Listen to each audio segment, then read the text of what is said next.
The Fall from the Sky. On November 11th, 1916, Lieutenant Elias Henry Jones felt his BE-2C biplane shudder violently as a spray of Turkish ground fire ripped through the engine cowling. Beside him in the fragile craft, Observer Lieutenant Cedric Waters Hill gripped the trembling airframe as thick black smoke poured into the open cockpit, choking them. They were 60 miles behind Ottoman lines, flying a reconnaissance mission over the Sinai Peninsula, a distance too far for miracles. The whine of the failing engine was replaced by the deafening roar of wind as the aircraft dropped like a stone through the unforgiving sky. Jones, his knuckles white, fought the controls with every ounce of his strength until the last possible second, managing to wrestle the falling machine into a brutal, hard landing in the desert scrub. The impact crumpled the undercarriage and threw both men forward into the instrument panel with bone-jarring force.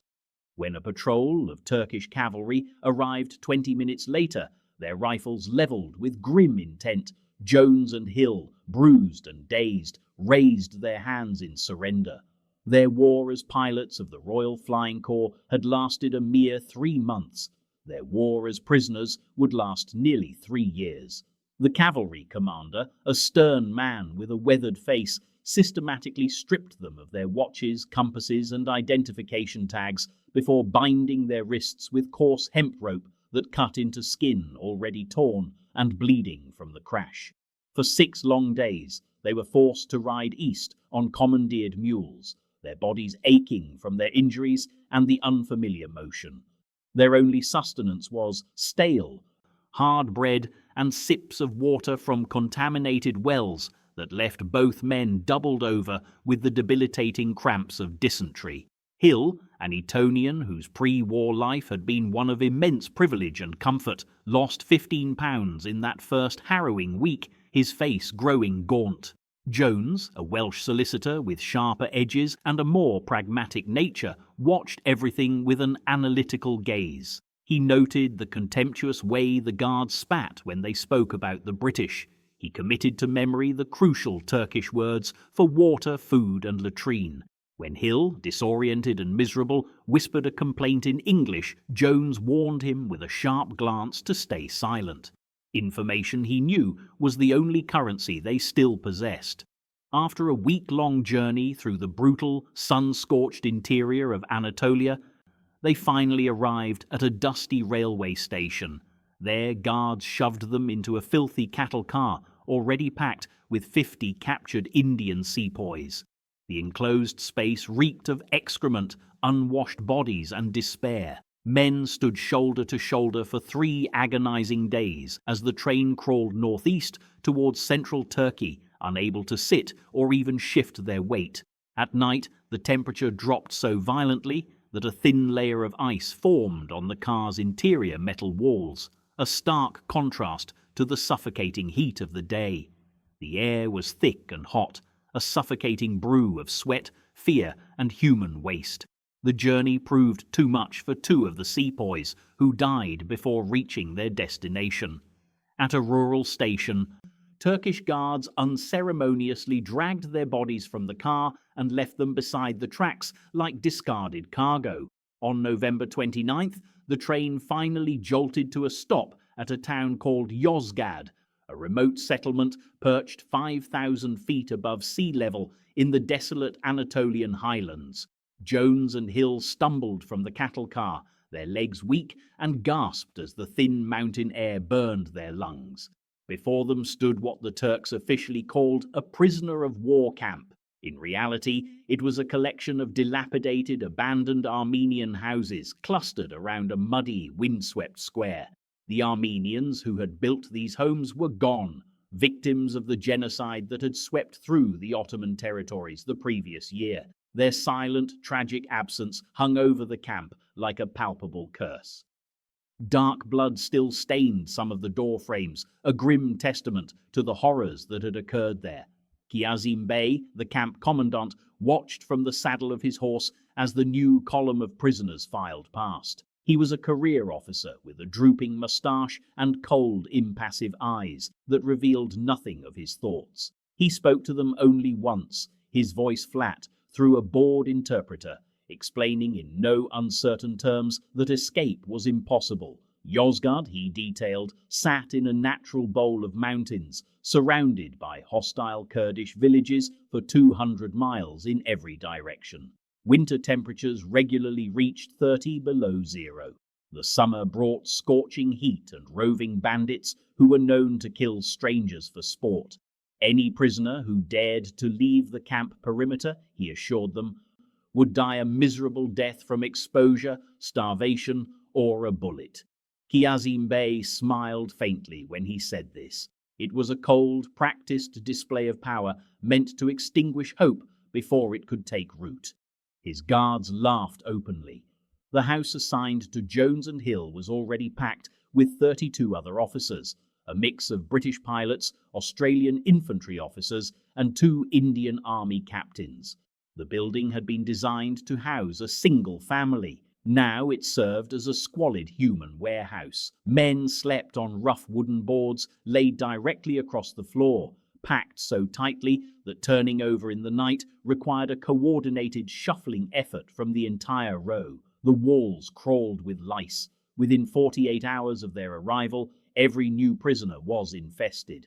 Jones felt them moving constantly through his hair, biting into his scalp, breeding in the seams of his tattered uniform. It was a constant, maddening irritation. He watched an Australian officer named Matthews methodically crush the parasites between his thumbnails for an entire hour, his face a mask of grim concentration, killing hundreds while knowing that thousands more remained. The latrine was nothing more than a foul, open pit dug behind the houses, enclosed by a few rotting boards that offered little privacy.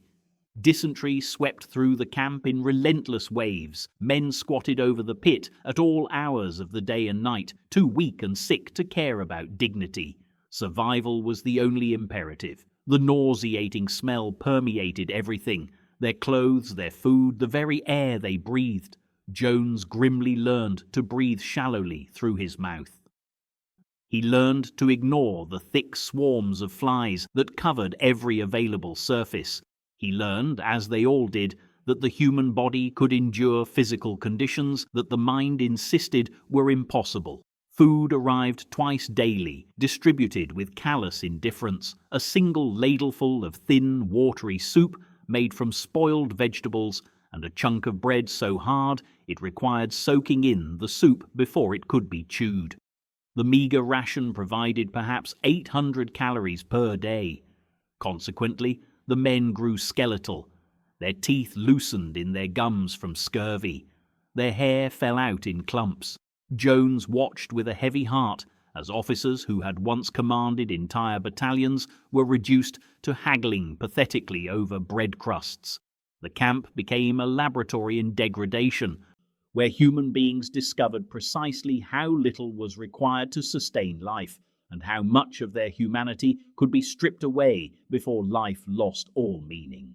But Yozgad was not merely a camp, Jones realized within his first week. This was a dumping ground for prisoners the Turks considered either too troublesome or too valuable to be placed elsewhere.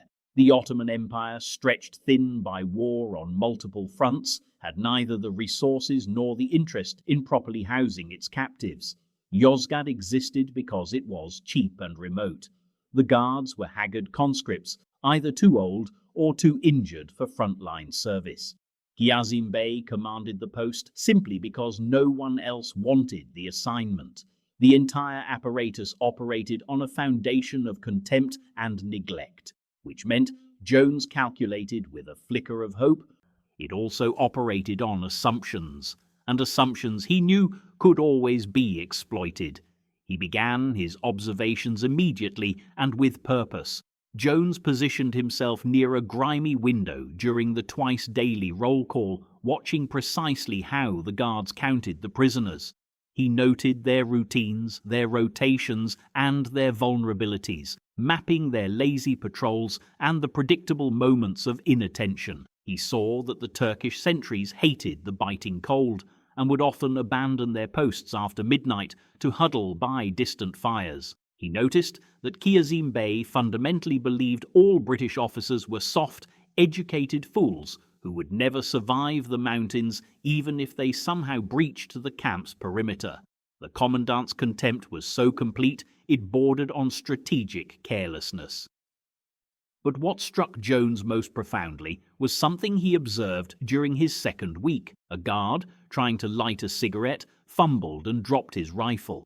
The weapon clattered onto the frozen mud. Instead of picking it up immediately, the guard jumped backward, his eyes wide with fear. He stared at the rifle for several long seconds before retrieving it, muttering prayers under his breath. Jones had seen this pattern before. He noticed the amulets the guards wore around their necks. They refused to enter certain abandoned buildings after dark. When an owl landed on the camp's water tower one night, 3 sentries abandoned their posts rather than walk beneath its shadow. The Turkish guards were deeply, profoundly superstitious. They believed in jinn, in the power of the evil eye, in curses and vagrant spirits that could destroy a man's soul. Their practice of Islam had blended with a host of older, darker folk beliefs that permeated every aspect of their worldview. Where Western soldiers might fear court-martial or enemy bullets, these men feared the supernatural with a raw, visceral terror. Jones watched one guard spend 20 minutes performing an elaborate ritual to cleanse himself after accidentally stepping on a man's shadow at sunset. He saw another refuse to touch a dead bird, utterly convinced it carried malevolent spirits. Jones said nothing about these crucial observations to anyone except Hill. The 2 men had developed a careful symbiotic partnership in captivity. Hill possessed the social skills and natural charm necessary to navigate camp politics and build trust. Jones had the sharp, analytical mind that could transform random information into actionable intelligence. Together, in hushed, whispered conversations after lights out, they began forming the skeleton of an impossible idea. Physical escape from Yozgad was suicide.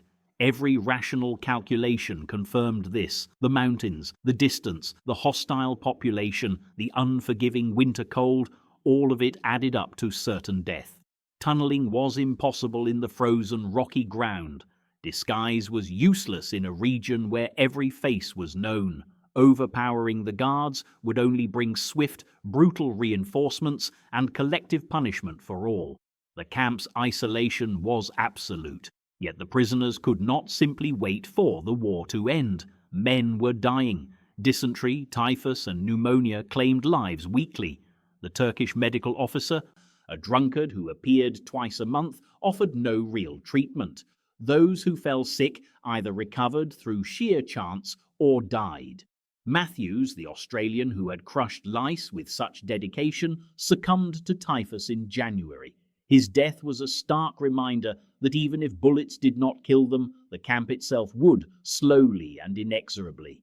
As winter deepened and a heavy despair settled over the camp, like the snow that blanketed the surrounding peaks, Jones continued his dedicated study of human weakness. Not the prisoners' weaknesses, those were obvious and irrelevant to his purpose. He studied the guards, he studied Kiazim Bey, he studied the Ottoman system of imprisonment that relied more on geography than vigilance, and most of all, he studied the superstitions that governed his captors' lives more powerfully than any military regulation.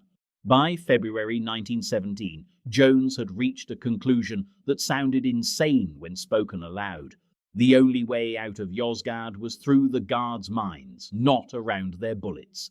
Physical escape was impossible, but a psychological escape, a plan to manipulate the guards' deepest fears, exploit their superstitious terror, and create a situation where the Turks themselves would want to move the prisoners out of this cursed place. That might just work. It would require immense patience, meticulous planning, and a willingness to gamble everything on human credulity.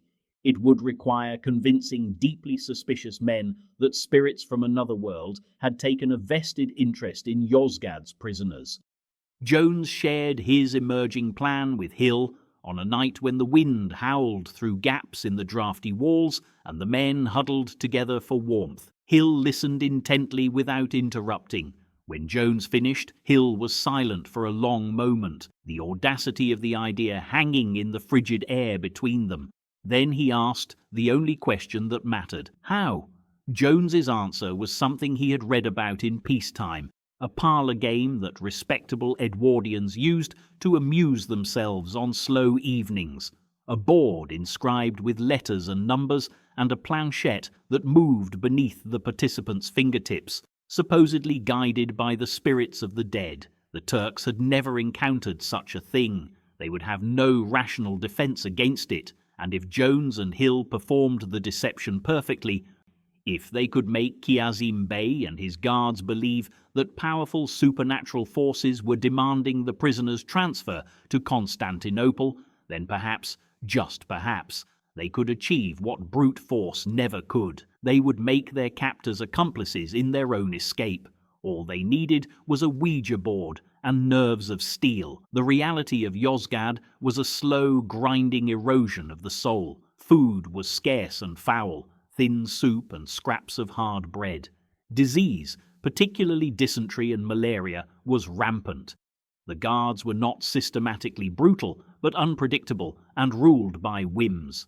The camp commandant, Kazim Bey, was a man consumed by greed and insecurity, constantly searching for ways to profit from his position.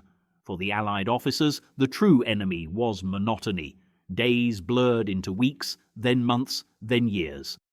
Hope dwindled with each passing season. Men tried to stay sane with amateur theatricals, sports, and study groups, but the oppressive feeling of isolation, thousands of miles from home with no end in sight, was a constant, crushing weight. It was in this suffocating environment that the most daring and bizarre escape plan of the Great War would be born, not from shovels and wire cutters, but from paper and a drinking glass. The first morning roll call established the rhythm that would govern every day. At dawn, Turkish sentries hammered rifle butts against barrack doors.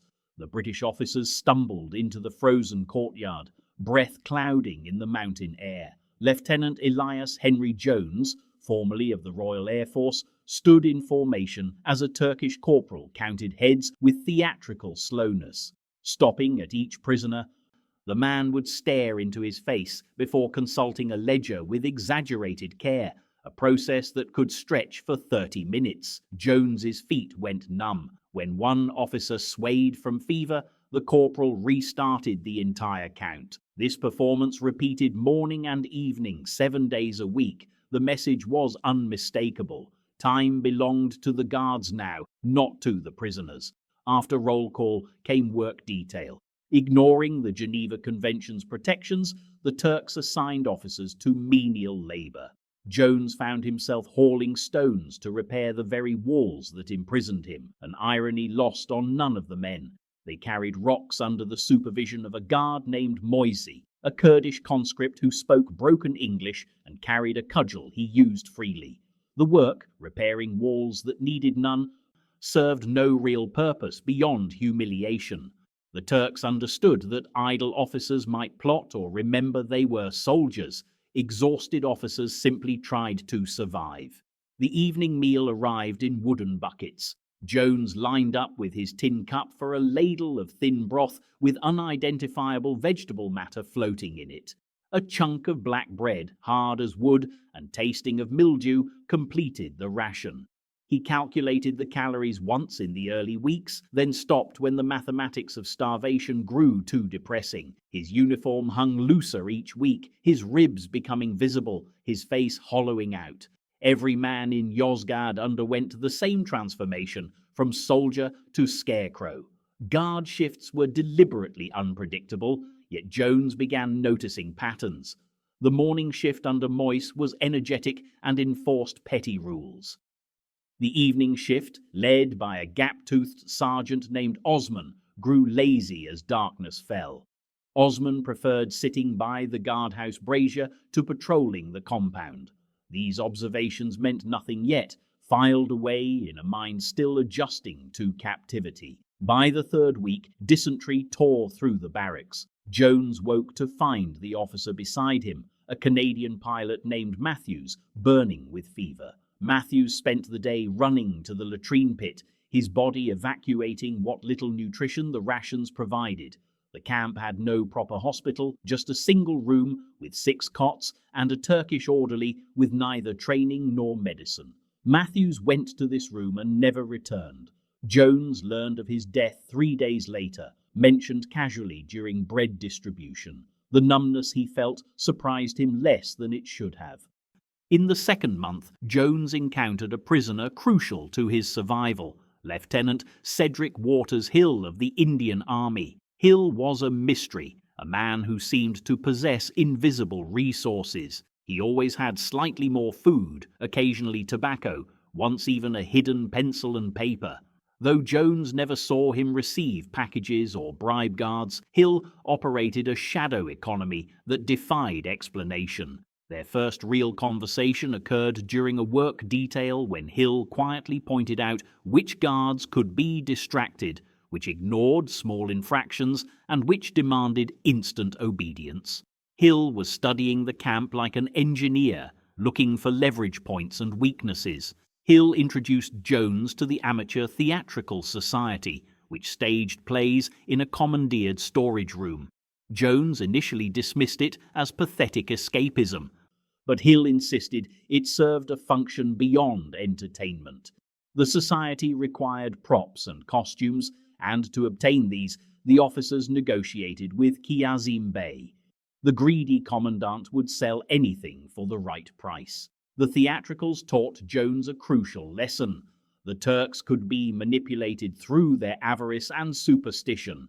Kiazim Bey, in particular, was a man desperate to appear cultured and curry favour with his social betters among the British officers. This weakness would matter, though Jones didn't yet know how. Another prisoner entered Jones's awareness through sheer persistence. Lieutenant William Toke Barstow, a quiet man who had been in Yozgad longer than almost anyone, spent his days walking the perimeter. Every morning and evening, Barstow walked the inside edge of the compound, studying the ground, the walls, the sight lines from the guard towers. Jones first thought the man had gone simple from confinement, but he soon realized this was reconnaissance disguised as exercise. Barstow knew every loose stone, every shadow cast by the towers, every moment a sentry's attention wandered. He was mapping an invisible landscape of opportunity. The winter cold proved as dangerous as disease. Yozgad sat at 4,500 feet, and when the Anatolian winter descended, the temperature plunged. With no heat beyond scavenged wood, Jones woke one January morning to frost coating the inside walls, his breath freezing in his moustache. 3 officers died of exposure that winter.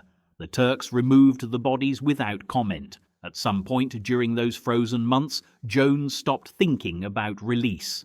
The future contracted to the next meal, the next roll call. Survival became mechanical, emptied of hope, but the mind, even ground down by captivity, continues to observe. Jones found himself noticing things. The way Sergeant Osmond left his post early when his wife waited at the gate, the way Kiazim Bey strutted in his ridiculous Ottoman uniform, desperate for his prisoner's recognition, the illiteracy of certain guards who relied on others to read rosters, the poorly inventoried supply room filled with confiscated items. He noticed the fear that rippled through the garrison whenever distant artillery rumbled, a reminder that they were deep in contested territory. Into the 6th month, Jones experienced a shift in perception. It happened during a theatrical rehearsal. The officers were preparing a spiritualist entertainment, a popular amusement from before the war. They had constructed a makeshift Ouija board from painted paper and a drinking glass to perform seances for the camp. Jones watched Hill manipulate the glass, spelling out messages with barely perceptible finger movements. The other officers laughed, knowing it was a parlor trick, but Kiazim Bey, observing from the doorway, was not laughing. The commandant watched the Ouija board with fascinated fear. The Turks, Jones realized, were deeply superstitious. They believed in jinn, in spirits, in the supernatural world interfering with the mortal one. An idea formed, still shapeless, more intuition than plan. The Turks controlled everything in Yozgad: rations, movement, life and death, everything except what happened in the invisible world of spirits and omens. That night, lying on his bunk, listening to the wind, Jones let his mind work. Conventional escape attempts, tunnels, wire cutting, had all failed. The camp was too remote, too high, too carefully watched. Escapees were caught within days, brought back broken. The geography itself was a prison. But what if the escape didn't require tunnels or disguises? What if the escape route ran through the commandant's superstitious fears? What if they could convince their captors that the spirit world itself demanded their release? Jones sat up in the darkness. The idea was insane, the fever dream of a starving mind, yet it possessed a mad logic. Kiazim Bey wanted to believe he was important, wanted treasures, wanted mystical knowledge. The Ouija board had revealed his hunger for the supernatural. Other guards had shown similar superstitions. If the prisoners could exploit that fear, could stage a performance convincing and sustained enough, they might manipulate the Turks into actions that served escape. The plan would demand patience and accomplices who could maintain an elaborate deception for months, perhaps years. It would require understanding the Turkish mind better than the Turks understood themselves.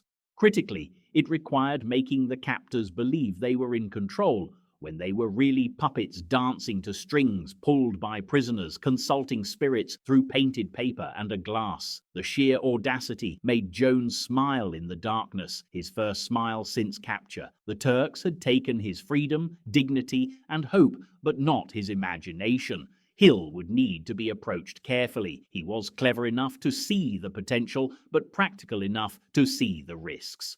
Barstow, with his knowledge of camp patterns, was essential. Others would be recruited, tested, and brought into the conspiracy. The performance had to be perfect. A single mistake meant punishment, possibly execution. The Turks might be superstitious, but they weren't stupid. The deception had to play out over months, a narrative escalating gradually to lead Kiazim Bey exactly where they needed him to go. Jones rose and moved to the window. Outside, guard towers stood black against the stars. Searchlights swept the compound. The Anatolian mountains formed a jagged, impassable horizon. Beyond them lay Constantinople, then freedom. The journey seemed impossible for men in their condition, but impossible was simply a problem requiring an impossible solution.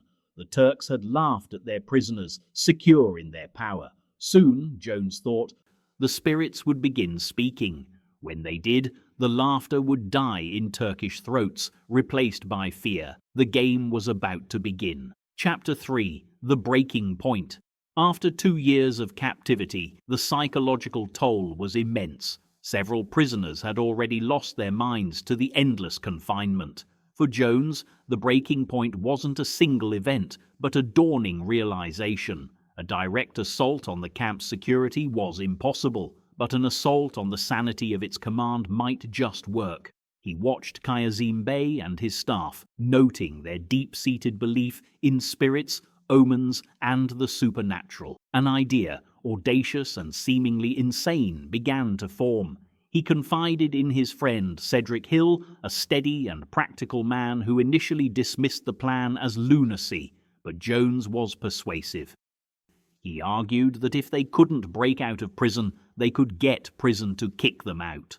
The plan, to convince the entire Turkish command structure, from the lowliest guard to the commandant himself, that they were powerful spiritualists who had gone mad from their supernatural communications. It was a gamble that relied entirely on their acting abilities and the gullibility of their captors. The idea crystallized on a rain-soaked afternoon in March 1917. Jones sat in the corner of the barracks at Yozgad, watching through a grimy window as Kiazim Bey consulted with a local holy man about a decision regarding camp administration. The commandant's face was grave, his gestures deferential. Jones had seen this pattern repeat itself dozens of times. When equipment broke, Kiazim Bey consulted omens before ordering repairs. When illness struck the garrison, he brought in mystics before doctors. The man who held absolute power over whether they lived or died was himself a prisoner to superstition.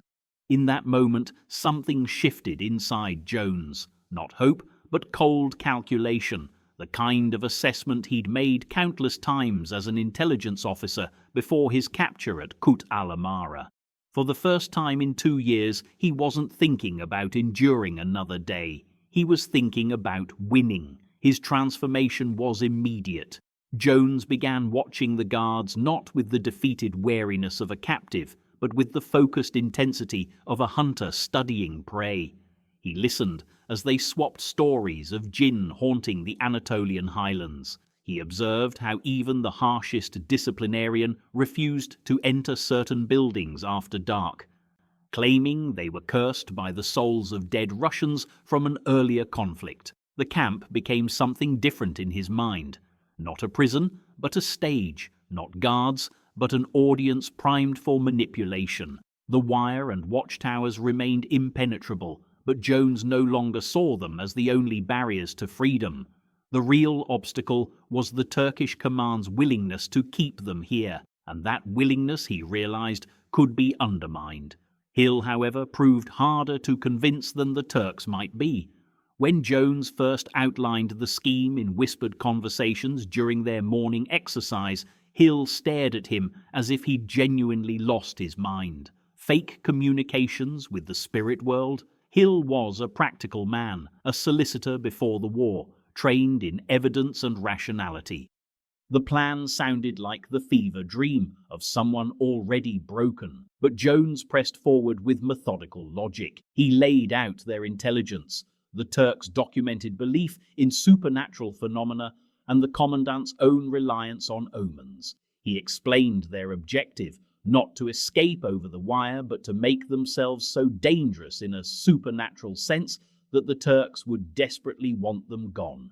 He described the method: stage seances, claim to receive messages from the beyond, and gradually escalate the performance until Kiazim Bey believed they posed a mystical threat to the camp itself. Hill listened, his solicitor's mind processing the variables. All previous escape attempts, tunneling in rocky soil, facing armed guards, braving the Anatolian winter, had ended in recapture and death. This approach, however insane, required no physical tools or violence, targeting instead a genuine psychological vulnerability. Hill posed the critical questions. How would they begin? How would they escalate without revealing the deception? What happened if they were caught? Jones had answers. They'd start small, letting rumors spread organically. They would study spiritualism to make the performance credible, targeting the most superstitious guards first to build a reputation. And if caught, they'd claim genuine madness, which might save them from execution. The decision solidified over days. Hill consulted with Lieutenant Nightingale, another prisoner whose pre-war experience in the Balkans had exposed him to regional superstitions. Nightingale confirmed Jones's suspicions. The Ottoman military culture was saturated with belief in spiritual forces. Officers consulted Hodjas before battles, and enlisted men carried protective verses. The line between the material and spiritual world was far thinner here than in the British Army's rationalist culture. Nightingale added another crucial observation. Genuinely mad prisoners had occasionally been transferred to Constantinople for treatment. Removed from camp populations, they might contaminate with their disturbed spirits. The precedent existed. They just needed to seem mad enough to warrant removal, but not so dangerous that summary execution seemed safer. With this confirmation, Jones began gathering intelligence with renewed purpose. He identified the most superstitious guards, who would be their test audience. He studied the camp's spiritual geography through their eyes. The old Russian barracks, avoided after sunset. The northeast corner, never used for night patrols after a guard allegedly saw strange lights. The commandant's own quarters decorated with protective verses after Kiazim Bey reported nightmares. The entire camp existed within a framework of supernatural anxiety, and Jones planned to amplify that anxiety until it became unbearable. Resources were catalogued like military supplies. Red Cross parcels provided paper for props. Books on mysticism and occultism, sent innocently by families, provided authentic terminology and ritual structures. Jones had his acting experience. Hill, a steady hand for creating props and a reputation for honesty that would lend them credibility. Nightingale spoke passable Turkish, allowing him to eavesdrop and track the reception of their performance. They had time, the one resource captivity offered in abundance. Jones calculated the risks with brutal honesty. Execution was almost certain if they were discovered. The Turks shot prisoners for far less than attempting psychological manipulation of the command. Maintaining the deception required exhausting vigilance. A single slip would unravel everything. The other prisoners presented another danger. A leak, deliberate or accidental, was a constant threat. Some prisoners disliked Jones and Hill, while others might sabotage the attempt out of fear of collective punishment. Jones would have to compartmentalize information ruthlessly, revealing the full plan only to essential collaborators. The medical risks were equally serious. To portray men driven mad, they'd need to starve themselves, disrupt their sleep, and exhibit disturbed behavior. In their weakened state, the performance might push them into genuine mental collapse. Hill worried about this, pointing out that madness assumed for a role could become reality. Jones acknowledged the danger but argued the alternative. Staying sane meant dying in Yozgad.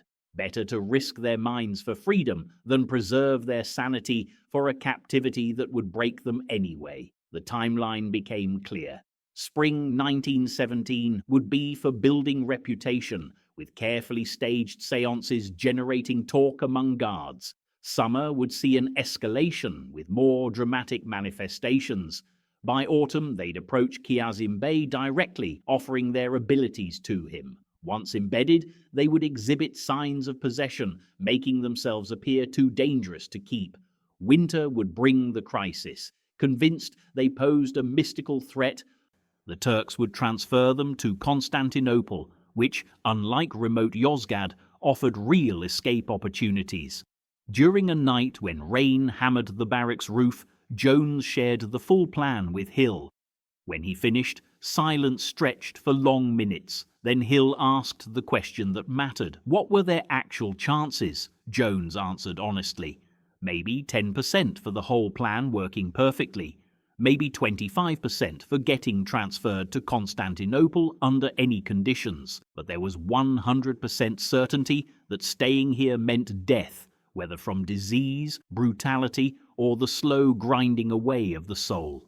Hill made his decision. He had spent 2 years watching good men die from infected wounds and starvation, burying them in shallow graves.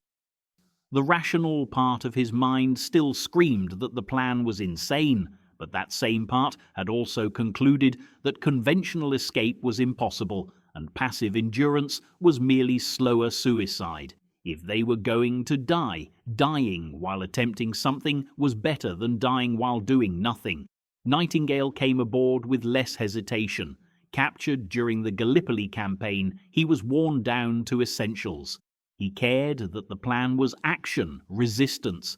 He cared that it turned their weakness into a weapon. When Jones explained the need for collaborators, Nightingale began recruiting immediately, not by explaining the truth, but by suggesting certain prisoners might enjoy participating in seances for entertainment. This created concentric circles of deception, with only the core group knowing the full extent of the plot. The commitment was made in stages, an accumulation of small points past which retreat became impossible. When Jones began openly reading books on spiritualism for the guards to see, retreat was impossible. When Hill started sketching prop designs, retreat was impossible. When Nightingale recruited their first unwitting participants, retreat was impossible. Each step built a psychological momentum. Once rumours of the British officer's strange new interest began to spread, the only direction was forward. Jones felt the familiar weight of command, but inverted. As an intelligence officer, he'd sent men on dangerous missions. Now he was the mission, asking his friends to bet their lives on his psychological analysis. The responsibility was crushing and clarifying. He couldn't afford doubt, for it would show in his performance, and the performance was everything. Hill experienced the opposite, the relief of decision after 2 years of helplessness. The mad plan returned agency. They were choosing action over passivity. They couldn't control the outcome, but they could control the quality of their performance, the thoroughness of their preparation, and that sliver of control was worth the risk. The plan was set. Spring 1917 would bring the beginning of the most elaborate and psychologically complex escape attempt in the camp's history. They would become spiritualists, mediums, men touched by forces beyond the material world. They would perform madness so convincingly that their captors would beg to be rid of them. They would exploit every superstition, amplify every fear, and manipulate every belief until the Turkish command structure itself became their weapon. It was audacious, it was desperate, it was their only chance, and starting tomorrow, there was no turning back. Chapter 4. The Ghost in the Machine. Jones and Hill constructed their weapon, a crude Ouija board drawn on paper using an upturned glass as a planchette. Their target was Commandant Kazim Bey, a man whose weaknesses Jones had carefully observed over 3 weeks. Kazim was not immune to superstition, nervously crossing himself when passing the Armenian cemetery and touching the evil eye talisman hanging in his office. More importantly, he was corrupt, skimming supplies, accepting bribes, and selling Red Cross parcels on the black market. A greedy, superstitious man was a weakness to exploit. The method chose itself, convinced Kazim they were genuinely mad, driven insane by occult forces. Mad prisoners were transferred to Constantinople for medical evaluation. Constantinople meant the coast, ships, and a chance for England. Hill was essential to the deception. One man talking to ghosts was a performance. 2 officers descending into coordinated madness looked terrifyingly real. They rehearsed in the barracks when others were at roll call, Jones moving the glass with tiny, invisible pressures until the motion looked involuntary and supernatural. They began holding fake seances, initially pretending to speak with fallen comrades. Word quickly spread, and soon Turkish interpreters and guards were listening at their door, a mix of fear and fascination in their eyes. Jones created a spirit guide, the Spook, and through it dangled the irresistible lure of buried treasure. The risk was extreme. If Kazim saw through the deception, they faced punishments that made their current imprisonment look merciful: solitary confinement, beatings, or transfer to a typhus-ridden camp deeper in Anatolia. But staying meant rotting in Yozgad until the war's end if they survived that long. Jones had already lost 30 pounds. Hill sometimes coughed blood in the mornings. It was a choice between a slow death and a quick one, with a sliver of possibility in between. They built their audience before approaching Kazim directly. Jones held nightly seances after the 7 o'clock roll call, leaving the door to their room slightly ajar. The first to listen was the Turkish interpreter Moisey, who stood frozen as Jones spelled out the name of a British soldier killed at Kut. The next night, 2 guards stood outside, whispering to each other. Jones caught the word "jinn" and knew the rumour was spreading exactly as intended. Within a week, half the camp knew. Turkish guards gave their corridor a wide berth after dark, while fellow British prisoners reacted with suspicion. Captain Matthews, imprisoned since the Dardanelles, hissed that Jones was endangering everyone with occult nonsense. Jones couldn't risk revealing the truth to a potential informer. He simply stared at Matthews with deliberately unfocused eyes and whispered that the spook wanted to speak with his dead brother. Matthews backed away, never approaching him again. The close call came on the 13th night. Jones and Hill were mid-seance when the door crashed open. Kiazim Bey himself stood in the doorway, flanked by armed guards, suspicion carved on his face. Jones's heart stopped. It was too soon. They weren't ready. A search now would reveal his secret diary, hidden beneath a loose floorboard, documenting the entire deception. Evidence of fraud, evidence of an escape plan. Jones didn't break character. Keeping his eyes closed, his fingers on the glass, he let his voice rise in a gibberish chant that might pass for channeling spirits. Hill, brilliant Hill, began to shake violently, convulsing in his chair, a sliver of soap hidden in his mouth, creating foam at his lips. The guards shrank back. Kiazim's hand instinctively went to the talisman at his throat. Jones whispered the word treasure 3 times, mixed with a few Turkish phrases he had memorized, then slumped forward as if in a dead faint. Kiazim stared for 30 seconds that felt like 30 hours before backing out of the room, pulling the door closed. Through the thin wood, Jones heard him order the guards to watch the room carefully, but not to interfere. They had him.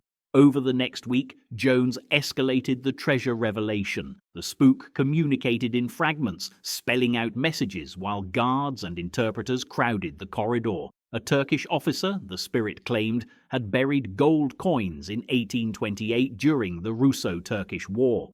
The location was near Yozgad, but only the spirits knew exactly where. They would reveal it only to a true believer, someone who showed proper respect. Jones watched greed bloom in Kiazim's eyes during daily inspections. The psychological toll of the prolonged performance was real, even if the madness was fake. Jones talked to himself during roll call and argued with invisible presences. Hill developed a twitch in his left eye, deliberate at first, then persisting even when he tried to stop it. They documented it all in the secret diary, filling pages with increasingly erratic script and drawings of spirits, a safeguard in case they were accused of malingering. This devotion to their roles led to a bitter but necessary isolation. Fellow prisoners began to avoid them. Only Hill could be trusted, and he was deteriorating under the strain, his sleep fractured by actual nightmares of the spirits they pretended to channel. Kiazim took the bait fully in the 3rd week. He summoned Jones to his office, asking careful questions about the spook and the treasure. Playing the lunatic savant, Jones spoke in halting sentences, claiming the spirits demanded he and Hill be moved somewhere with stronger spiritual energy, somewhere the veil between worlds was thinner.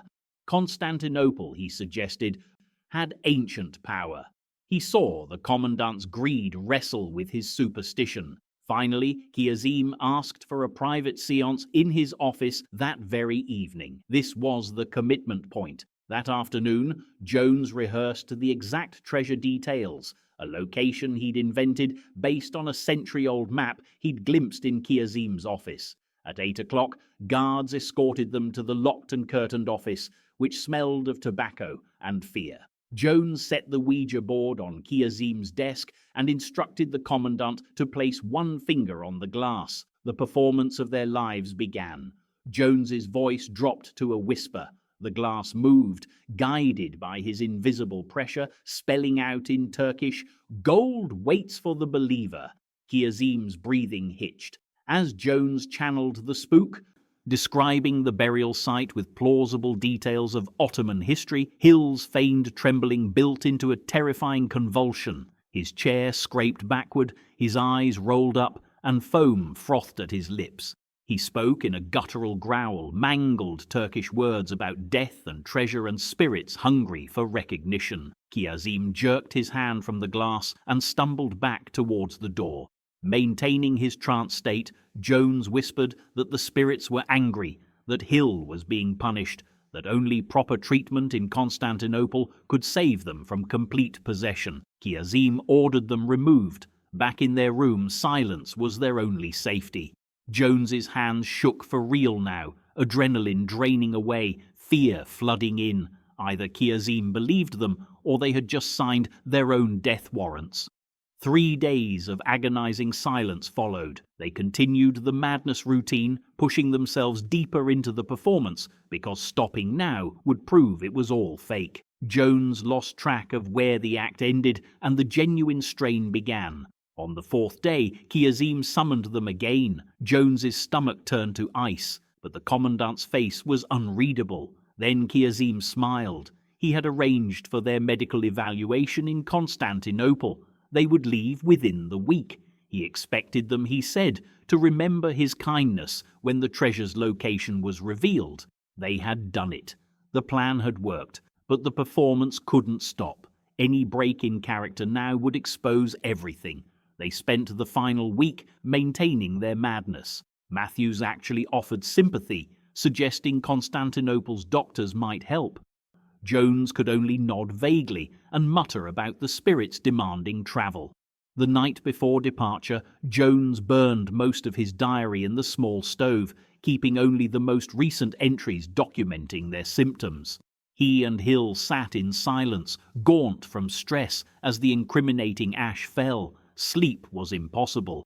Jones lay awake, every sound, a dog barking, the wind against the walls, his own pounding heart, amplified in the darkness. Dawn came grey and cold. Other prisoners watched from doorways as guards escorted them through the compound to the main gate. There was no ceremony, just 2 mad British officers being shipped away to be forgotten. Beyond the gate, a wagon waited. Kiazim appeared and handed Jones a sealed letter for the Constantinople medical authorities, whispering that he expected communication about the treasure soon. Playing his part to the end, Jones whispered back that the spook would guide him, his eyes distant and dreamy. Kiazim looked satisfied, certain he'd backed the right spiritual lunatics. Jones climbed into the wagon beside Hill. 2 guards sat opposite, rifles across their laps, their expressions showing they'd rather be anywhere else than escorting 2 prisoners possessed by jinn. The driver cracked the reins. The wagon lurched forward, wheels crunching gravel, Yozgad camp shrinking behind them. They were beyond the wire. The first impossible stage was complete, but freedom was a city, a ship, an ocean away. Guards sat 3 feet away, rifles loaded. Everything could still collapse. Jones felt the sealed letter in his pocket. Their insanity confirmed in ink by Turkish authority. The performance would continue. The wagon rolled down the mountain road. Jones stared at nothing, maintaining his empty gaze, while his mind calculated distances and planned the next deception. Hill trembled beside him. Whether from the cold or still performing, it was impossible to tell. The morning sun climbed higher. Constantinople was 7 days away, 7 days to stay mad enough to be believed and sane enough to escape. The wheel had turned. There was no turning back now. Chapter 5. The Deception Unravels. A Sanity Hearing. The hospital ward in Constantinople smelled of carbolic and decay. Jones lay rigid on the iron bed frame, eyes fixed on the ceiling, every muscle controlled. 3 Turkish doctors stood at the foot of his bed, notebooks open, watching. The lead psychiatrist, Dr. Mazhar Osman, was educated in Vienna, spoke 4 languages, and had diagnosed hundreds of malingerers trying to escape military service. His eyes never left Jones's face. The slightest inconsistency, the briefest moment of lucidity, would end everything. Jones began to moan, low, guttural, letting saliva pool at the corner of his mouth. His right hand started trembling, then jerking, building to full convulsion. The tremor was real. Weeks of forcing himself into these states had created genuine physical damage. His body no longer knew the difference between performance and reality. The doctors moved closer, one checking his pulse, another lifting his eyelid to examine pupil response. Jones let his eyes roll back, continuing the moan, making it rise and fall like a wounded animal. Every breath was calculated. Every twitch rehearsed 1,000 times in the Yozgad barracks, where guards had watched through peepholes, waiting to catch them breaking character. Dr. Osman spoke rapidly in Turkish to his colleagues. Jones understood every word. He'd learned the language during 2 years of captivity, but showed no reaction. They were discussing his case history, the elaborate reports sent from Yozgad describing his descent into madness, the treasure-hunting expeditions, the violent outbursts during spiritualist sessions. One doctor suggested malingering. Dr. Osman shook his head, pointing to Jones's physical condition. No malingerer would reduce themselves to this state. 70 pounds lost, muscles atrophied, genuine neurological tremors, skin conditions from weeks of rolling in filth. Jones had starved himself systematically, refused to bathe, and induced actual physical illness through repeated self-deprivation and stress. His commitment to insanity was destroying him. The examination lasted 4 hours. They tested his reflexes, his responses to pain, and his ability to follow commands. Jones remained in character throughout, alternating between catatonia and violent episodes. When they pricked his arm with a pin, he erupted from the bed shrieking about demons, requiring 3 orderlies to restrain him. When they showed him photographs of his family, brought from his confiscated belongings, he stared through them without recognition, then began weeping and calling for someone named Sally Forth, the spirit from the Ouija board sessions. The doctors conferred in the hallway. Jones could hear them debating his diagnosis. Schizophrenia, one suggested. Advanced neurasthenia from prolonged captivity, argued another. Dr. Osman remained unconvinced, but couldn't identify specific evidence of deception. The physical deterioration was undeniable. The consistency of symptoms across months of observation at Yozgad supported genuine mental collapse, but something in Jones's case troubled him. The timing seemed convenient, madness manifesting just severely enough to warrant transfer, never quite requiring complete isolation or permanent institutionalization. In the adjacent ward, separated by a thin wall, Hill endured his own examination. His performance differed from Jones's. Where Jones displayed violent mania, Hill presented as withdrawn and catatonic, responding to voices only he could hear. The 2 officers had coordinated their symptoms carefully at Yozgad, ensuring their cases appeared independent but equally severe. Hill sat motionless on his bed, staring at the wall, lips moving in silent conversation with invisible entities. When doctors addressed him, he showed no awareness of their presence. When they shouted directly in his ear, he flinched but continued his internal dialogue, occasionally nodding or shaking his head in response to questions no one else could hear. His fingernails had grown long and jagged from weeks of refusing grooming. His hair hung matted and filthy. Sores covered his arms from scratching at imaginary parasites. Like Jones, Hill had committed fully to physical destruction. No Turkish doctor seeing this wreckage would believe it was performance, but the scrutiny intensified daily. Dr. Osman ordered round-the-clock observation. Guards sat outside their rooms recording every move, sound and gesture. Nurses documented their sleep patterns, their eating habits, their responses to medication. Jones and Hill could never relax, never break character, never communicate. They existed in separate cells of madness, maintaining performances that required absolute concentration 24 hours a day. The strain exceeded anything they'd endured at Yozgad. At the camp, they'd had moments alone, brief respites when guards changed shifts or grew lazy with routine. Here, professional medical staff watched them constantly, trained observers looking specifically for inconsistency. One slip meant exposure. Exposure meant return to Yozgad, brutal punishment for deception, and guaranteed imprisonment until war's end, if they survived the consequences. The medication presented new dangers. Turkish doctors administered sedatives to calm Jones's violent episodes and stimulants to rouse Hill from catatonia. The drugs affected them genuinely, making it harder to maintain control. Jones fought through a chemical fog to continue his performance, forcing his drugged body to convulse on command. Hill struggled against stimulants that made his heart race and hands shake, trying to appear unaffected while his nervous system rebelled. They were poisoning themselves for the act, adding pharmaceutical damage to the starvation and stress already destroying them. Each injection brought them closer to the genuine madness they were faking. The line between performance and reality blurred further daily. Dr. Osman scheduled a formal competency hearing for the third week. Senior military officials, medical experts, and the hospital director would attend. Jones and Hill would be examined publicly, their cases presented as evidence of the psychological toll prolonged captivity inflicted on enemy officers. The Turkish authorities wanted documentation proving they treated prisoners humanely, that any mental deterioration resulted from the pressures of war, not from camp conditions. The hearing would determine whether the two British officers required permanent psychiatric institutionalization or could be repatriated as medical casualties unfit for further service. This was the crucial moment.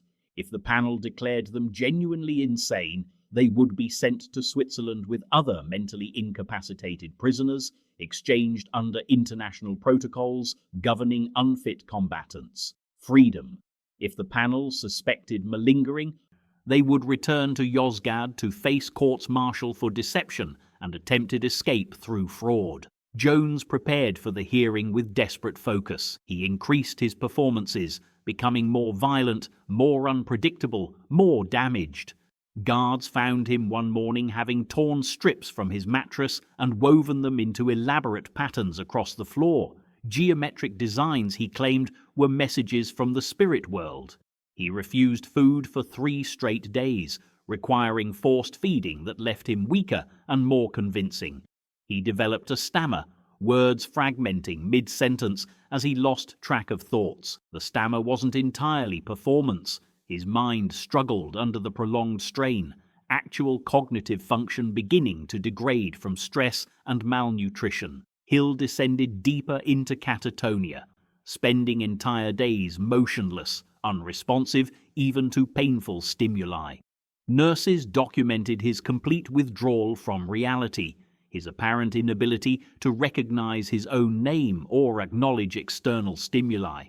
The night before the hearing, Jones lay awake calculating the odds. They had committed everything to this deception, their health, their sanity, their lives. Months of performance had brought them to Constantinople, to this hospital, to tomorrow's hearing. But Dr. Osman remained suspicious. Jones had seen it in his eyes during examinations, the careful scrutiny, the tests designed to catch inconsistency. The doctor was too intelligent, too experienced, too thorough. One mistake tomorrow and everything ended. Not just their escape attempt, their survival.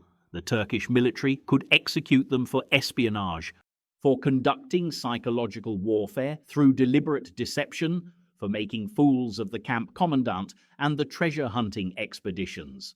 The Ouija board scheme had humiliated senior officers. Someone would demand payment for that humiliation. Morning arrived with winter rain hammering Constantinople streets. Orderlies escorted Jones to the hearing room, supporting his weight as his legs appeared too weak to carry him. He shuffled forward, eyes vacant, drool running down his chin.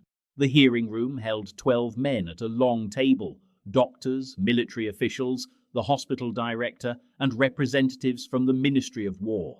Dr. Osman sat at the center, files stacked before him, containing months of observations from Yozgad and weeks of hospital documentation. Jones was positioned in a chair facing the panel. Restraints secured his wrists to the armrests. Guards stood behind him, rifles ready. The panel chairman called the session to order, stating they would evaluate the mental fitness of Lieutenant E.H. Jones and determine his case's disposition. Dr. Osman began presenting evidence. He described Jones's progressive deterioration at Yozgad, the spiritualist obsession, the treasure-hunting expeditions, the violent episodes, and self-destructive behaviors. He detailed the hospital observations, the convulsions, the hallucinations, the physical degradation. He showed photographs documenting Jones's transformation from healthy officer to skeletal wreck. The panel examined the images, murmuring among themselves. Several looked disturbed by the severity of the deterioration. Then Dr. Osman presented his concerns. The timing troubled him. He explained the madness had manifested conveniently, escalating precisely when transfer from Yozgad became inevitable. The symptoms seemed textbook perfect, almost too consistent with published literature on war neurosis and schizophrenia.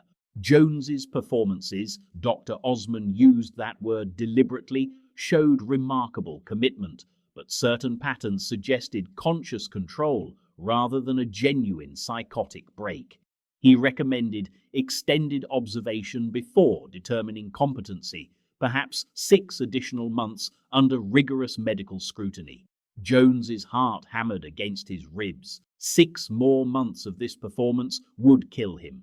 His body couldn't sustain it. Already, he teetered on the edge of actual collapse.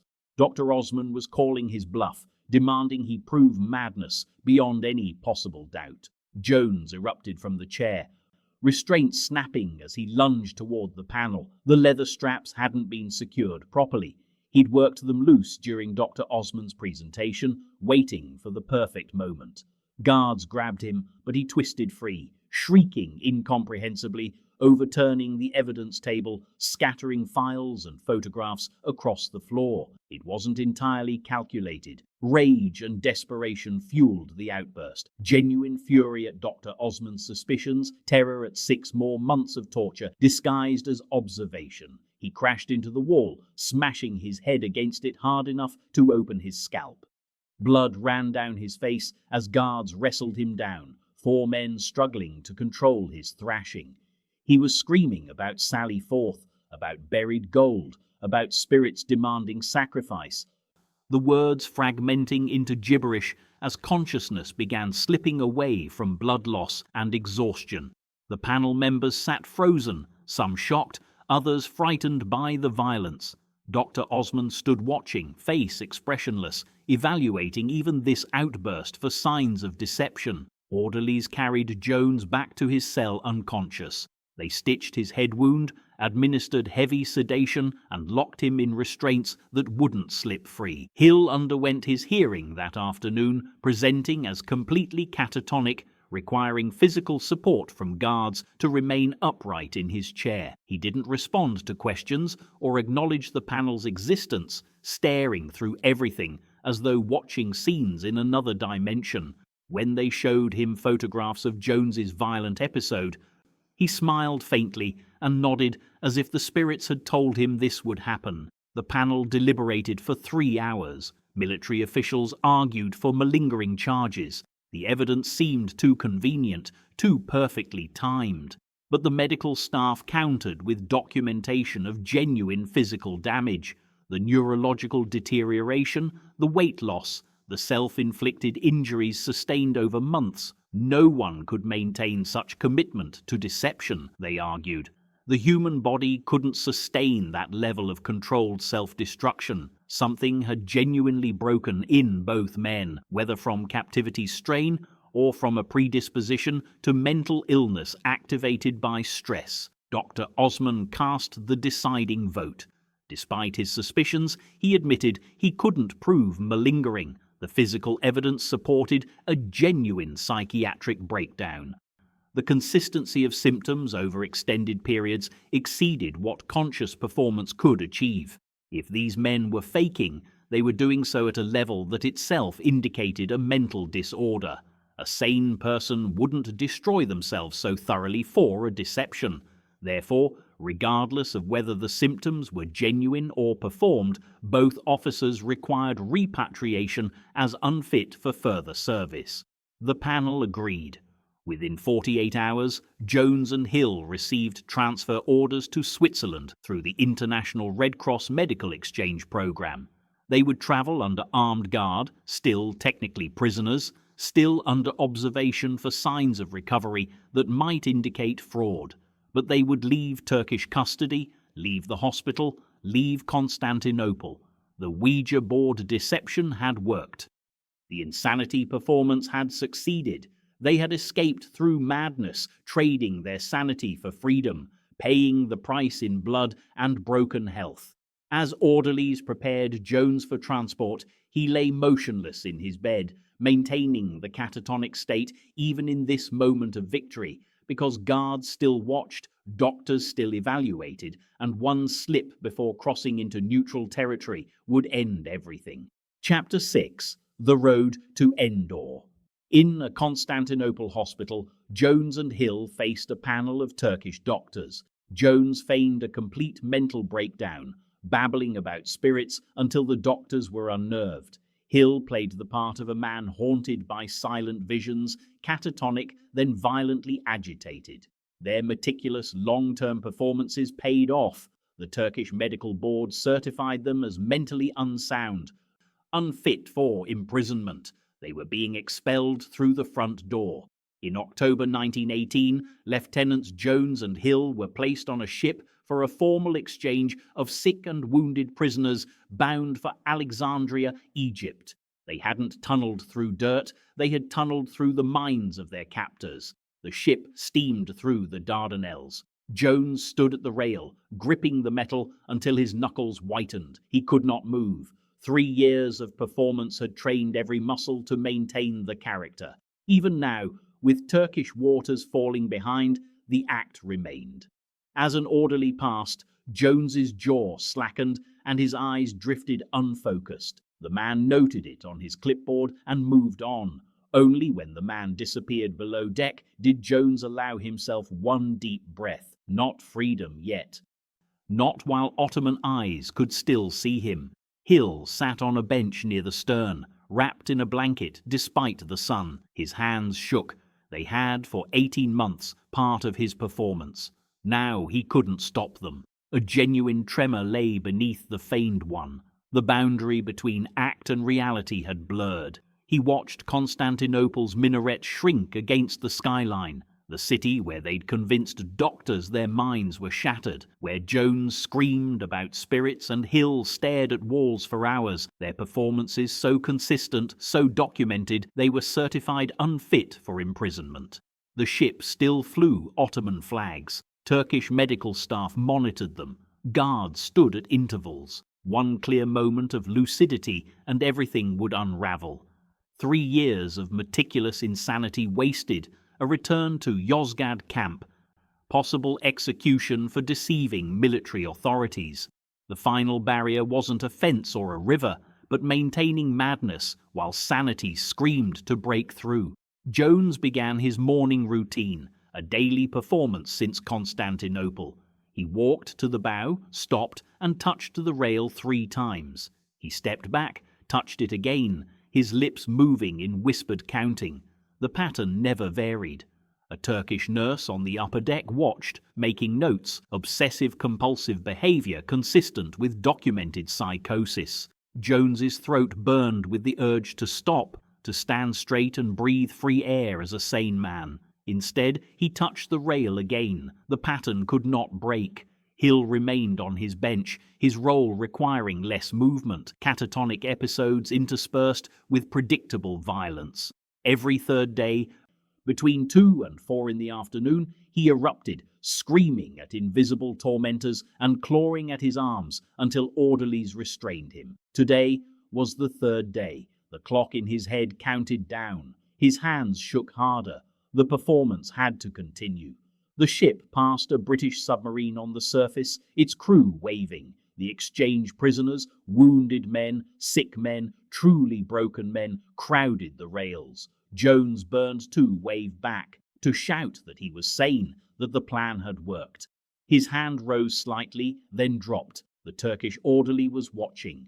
Jones turned away, muttering about spirits beneath the waves as the submarine fell behind. The moment passed. Below deck, the air was thick with unwashed bodies, infected wounds, and the sharp tang of disinfectant. The exchange included men who genuinely needed evacuation, men with amputated limbs, with tuberculosis, with minds shattered by captivity. Jones and Hill moved among them, 2 frauds surrounded by authentic suffering. The guilt was a physical weight. These men earned their passage through pain. They had earned theirs through theatre. but the theatre required its own courage, its own endurance, its own carefully controlled madness. Hill's scheduled episode began at 2:17, right on time. He stood, his eyes wide, seeing something no one else could. Other prisoners backed away as Turkish orderlies moved in. Hill began to scream, a raw animal sound that tore from his throat. He had screamed this 100 times, but it no longer felt performed. It was a release, pouring out all the terror of Yozgad, the months of pretending, the fear of discovery. The orderlies grabbed his arms. He thrashed until they forced him down, and a needle slid into his shoulder. Sedative. He went limp, laid on his bunk, his eyes open and staring at nothing. Inside, he counted the hours until Alexandria. Night fell. The ship anchored in neutral waters, Greek islands dark on the horizon. Jones couldn't sleep. Approaching freedom, sleep was impossible. He lay in his bunk, performing even in darkness. Irregular breathing, occasional twitches, muttering about spirits and treasure. A guard's lantern swung past, the light catching his face, his eyes moving beneath closed lids. The guard moved on. Jones waited 10 minutes, then opened his eyes. Through the porthole, he saw the stars from Yozgad, but now they were moving, carrying him away. Hill remained sedated until morning. He woke with a metallic taste. The drugs were real. His fraudulent madness had been treated with genuine medicine. The irony would be funny if his head didn't throb. In the washroom mirror, his reflection showed a man who looked insane. Sunken eyes, hollow cheeks. 3 years of captivity and 18 months of psychosis had created a face that could convince anyone. It almost convinced him. The second night brought rough water. As the ship pitched, wounded men groaned. Jones clutched his bunk, performing a fear of the dark and the motion of spirits in the water. Beneath the act, a genuine nausea rose. He hadn't been on water since 1916. And the sea reminded his body of balance, of horizons, of a freedom his prison routine had erased. He vomited into a bucket. An orderly brought water, which Jones took with shaking hands, never breaking character. The orderly noted, "Patient shows severe anxiety during rough seas." Jones drank, his mind calculating, 36 hours to Alexandria, 36 hours of sustained insanity. The third day brought the Egyptian coast, a brown line against blue water, British territory, freedom so close his chest tightened. The urge to laugh, to run to the rail built like pressure behind his ribs. Instead, he shuffled to his morning spot, touched the rail, counted, stepped back, touched it again. The routine was exact. His hands shook for real, not from fear, but from a suppressed joy threatening to erupt. Hill joined him in his catatonic phase. They stood together at the rail, 2 madmen staring at Egypt. To observers, they saw nothing. Inside, they saw Alexandria harbour taking shape, British ships at anchor, the coastline of freedom. Hill's hands gripped the rail beside Jones's. They stood silent, performing madness, screaming inside with sanity. The ship entered Alexandria harbour. British medical officers boarded, and the exchange began. They reviewed the papers from the Turkish staff. Jones and Hill were presented as severe psychiatric cases. The British doctors read the months of recorded symptoms and consistent diagnoses. They examined Jones, who stared past them, muttering about spirits. They examined Hill, who sat rigid, then became suddenly violent. The diagnosis was confirmed. These men needed asylum care. The gangplank extended to British soil. Jones hobbled down it, supported by orderlies. His feet touched the dock. Egypt. He showed no reaction, but inside, every cell screamed. Hill followed, blank-faced. They were loaded into an ambulance for the military psychiatric facility. As the door closed, Jones watched Alexandria pass through a small window. Palm trees, British uniforms, freedom. But not yet. In the asylum, British doctors, trained to spot malingering, examined them again. This was the final, most dangerous test. A single inconsistency meant the escape became fraud, leading to court-martial and disgrace. They performed. Jones babbled his familiar delusions. Hill cycled through his documented states. They had lived these characters for 18 months. The answers were automatic, consistent, and utterly convincing. They were held for 72 hours of observation. Jones maintained his obsessive patterns, Hill his catatonic episodes. With no Turkish guards, the edge of fear dulled, but the performance continued from habit. They were in British hands. The worst was almost over. On the fourth day, a military intelligence colonel arrived. The doctors believed Jones was mad. The colonel did not. He'd seen the documentation, noted how the timing of their breakdown coincided with increased escape attempts at Yozgat. He asked Jones a single question. Was it real? Jones looked at him with empty eyes, speaking of spirits. The colonel tried again, assuring him of no punishment, calling the plan brilliant if true. Jones just muttered. The colonel left, suspicious but unable to prove fraud. Hill received the same visit.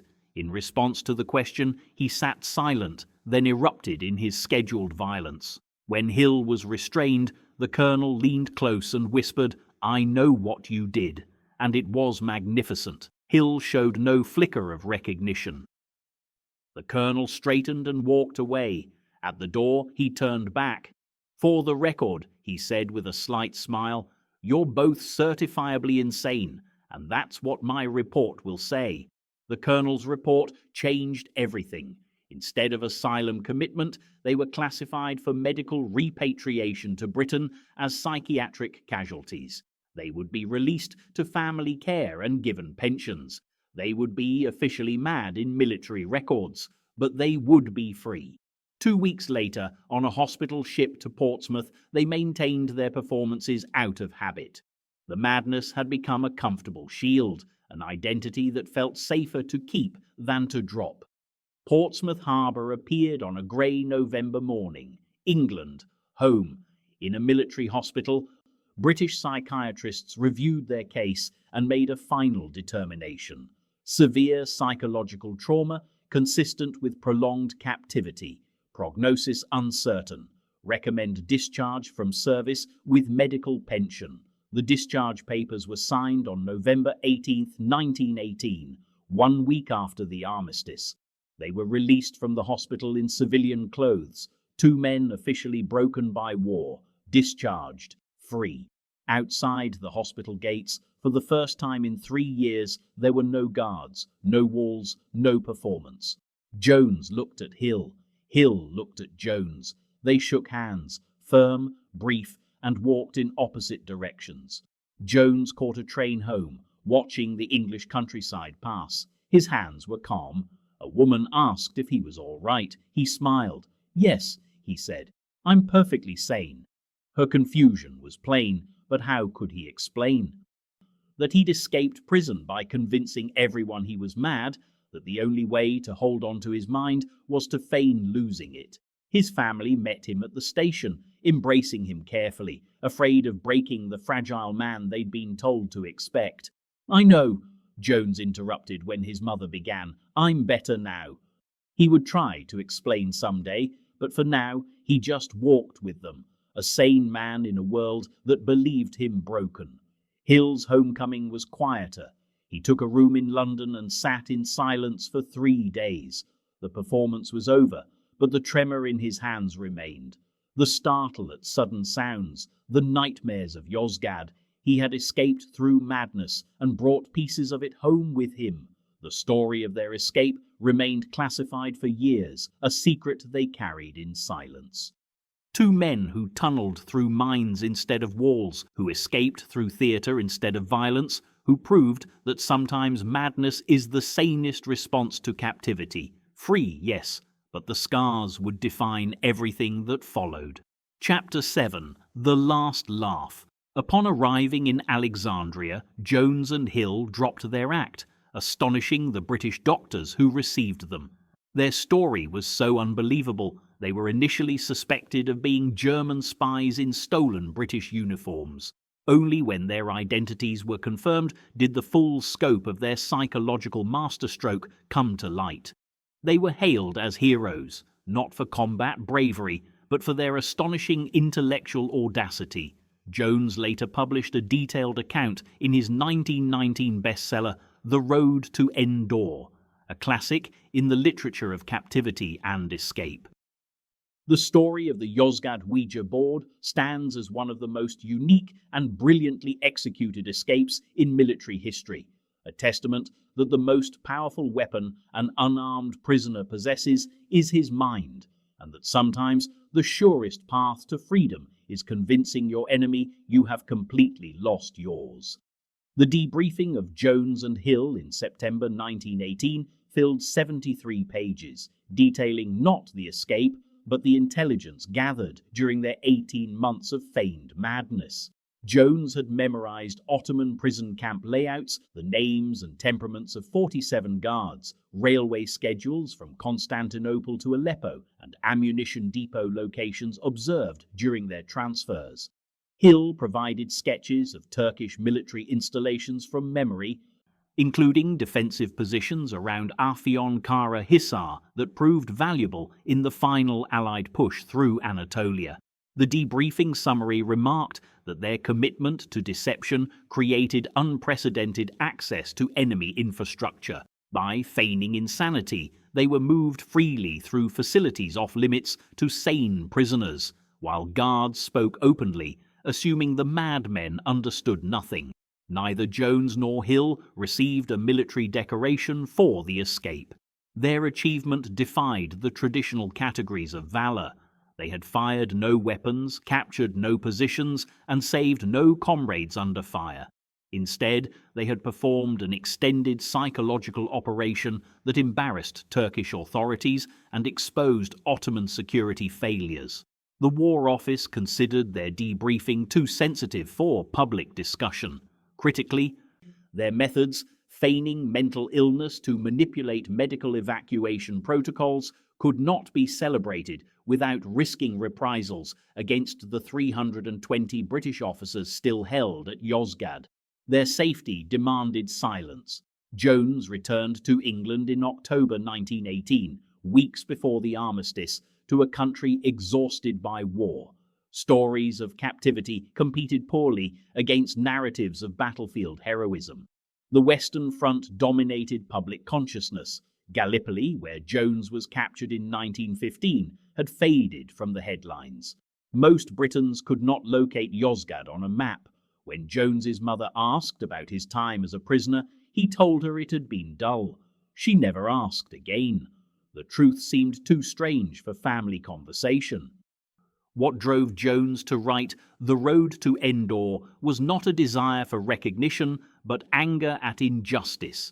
In March 1919, he learned that the Turkish commandant at Yozgad, Major Osman, had escaped prosecution for war crimes. British investigators had documented torture, food deprivation, and medical neglect at the camp. Jones's own testimony detailed Osman threatening executions and allowing guards to beat prisoners. But Osman had fled to Syria before Allied forces occupied Constantinople, stalling the investigation. Jones realized his story contained evidence of the psychological torture Osman had enabled, the camp's desperation, the guards' cruelty, and the commandant's willingness to exploit mentally ill prisoners for his own superstitious ends. If he could not bring Osman to trial, Jones could at least create a public record of the man's character. The book appeared in October 1919. Jones wrote under his own name, changing only the identities of Turkish guards who had shown small kindnesses. The narrative included verbatim transcripts of Ouija board sessions, explanations of the psychological principles employed, and bitter commentary on Ottoman prison administration. Reviews were extraordinary. The Times Literary Supplement called it the most remarkable escape narrative since Casanova, and the Daily Mail ran excerpts across 4 issues.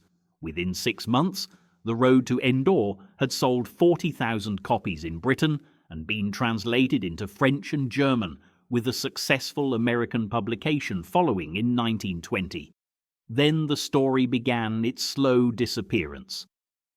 The 1920s brought a flood of war memoirs from authors like Robert Graves and Siegfried Sassoon, whose works captured the war's horror with a literary power Jones could not match. The Road to Endor remained in print through 1928, but sales declined annually. By 1930, it was a backlist title, acknowledged as significant but rarely read. Jones himself vanished from public view, working as a mining engineer in Wales, raising a family, and never again speaking publicly about Yozgad. He declined a BBC radio dramatisation in 1938 for personal reasons. His daughter later suggested he had grown uncomfortable with the book's celebratory tone. His partner, Hill, had died in 1936 from complications of dysentery contracted at Yozgad. The escape no longer seemed an adventure, but the desperate measure it had been. World War II completed the story's burial. The Great Escape from Stalag Luft III in 1944 captured the public imagination with its tunnels, mass coordination, and tragic aftermath, where 50 executed escapers became martyrs. Jones and Hill's bloodless psychological operation, however brilliant, could not compete with that kind of sacrifice. The 1963 film version of The Great Escape cemented its dominance, and by 1965, The Road to Endor had been out of print for 37 years. What preserved Jones's story was not popular memory, but institutional interest. In 1954, when the US Air Force established its Survival, Evasion, Resistance and Escape (SERE) training after the Korean War, curriculum developers searched for historical resistance techniques. A researcher found The Road to Endor catalogued under Ottoman Empire history. The book's detailed explanation of how Jones and Hill manipulated captor beliefs, maintained their deception, and exploited cultural superstitions became a case study in the first SERE instructor course. The lesson was specific. Captors' assumptions about prisoner psychology create exploitable vulnerabilities. Jones understood that Turkish guards expected British officers to maintain dignity and sanity. By systematically violating those expectations, he created a cognitive dissonance that made guards accept his improbable claims. The Air Force's interest was classified, filed in training materials unavailable to civilians. Jones's story lived on in military archives while it faded from public view. When Jones died in 1962, his obituary in the Times mentioned his mining career and Gallipoli service, but not Yozgad. In 1968, his family donated his papers to the Imperial War Museum, including the original Ouija board. Museum cataloguers filed it as Ottoman Campaign Ephemera, and it sat in storage for 19 years.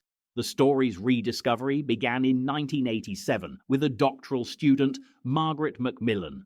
Researching British prisoners in Ottoman captivity, she found Jones's papers at the Imperial War Museum. The Ouija board, a bizarre artifact whose purpose the catalogue didn't explain, caught her attention.